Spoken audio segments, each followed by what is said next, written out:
In the first reading, Isaiah tells us, "Darkness covers the earth, and thick clouds cover the peoples, but upon you the Lord shines." The readings today offer us much to consider in regard to darkness and light.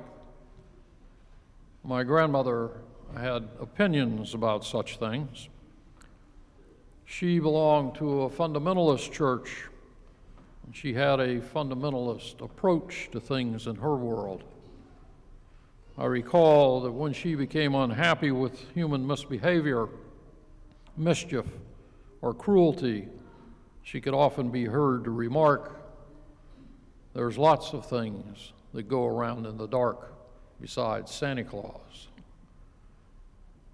Today, we celebrate the Epiphany of the Lord, and in the Gospel reading, we hear that there are many things going around in the dark.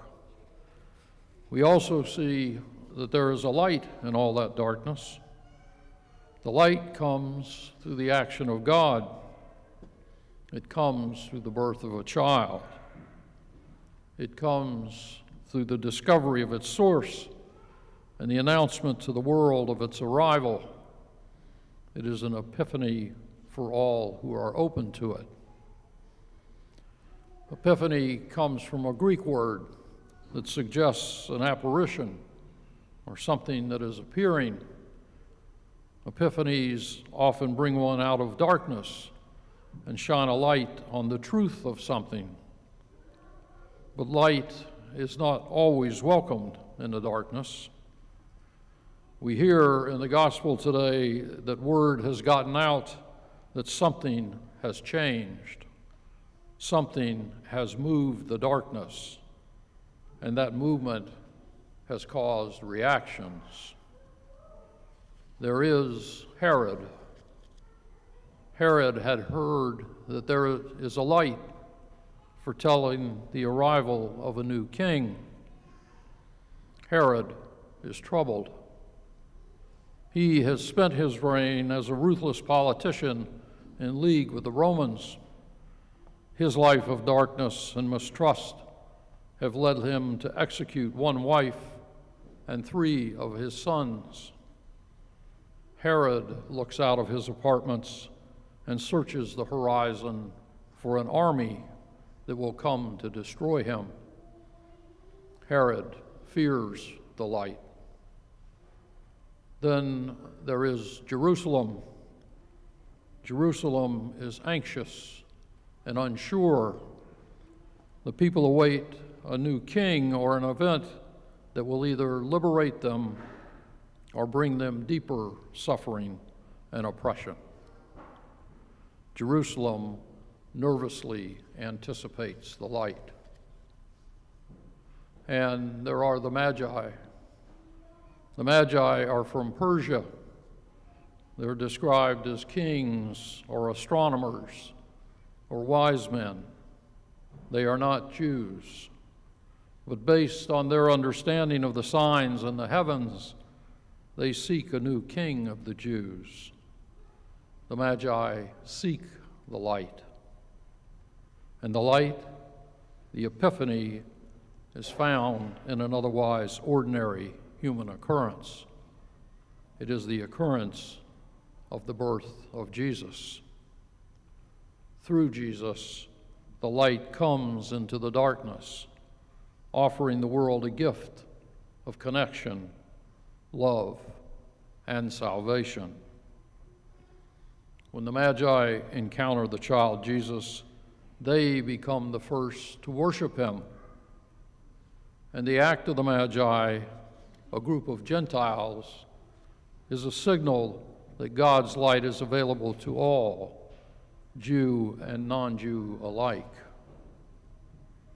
The Magi choose the light, and rather than returning to the darkness of Herod, they leave for their countries to announce the arrival of light in the form of a Savior for all mankind.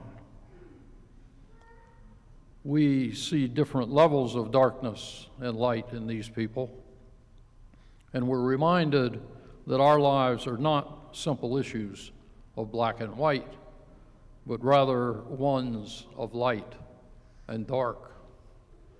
And we, each in our own lifetime, make a search through the shades of darkness and light, seeking the meaning of our lives, seeking the mission that each of us has been given, seeking the God who placed us here, who calls us to approach his light. We, like Herod, can fear the light, worrying that it will require us to change or to give up things that we cherish or covet. Or, like the citizens of Jerusalem, we can find ourselves feeling overwhelmed and stuck in place. Or, like the Magi, we can read the signs and seek the light.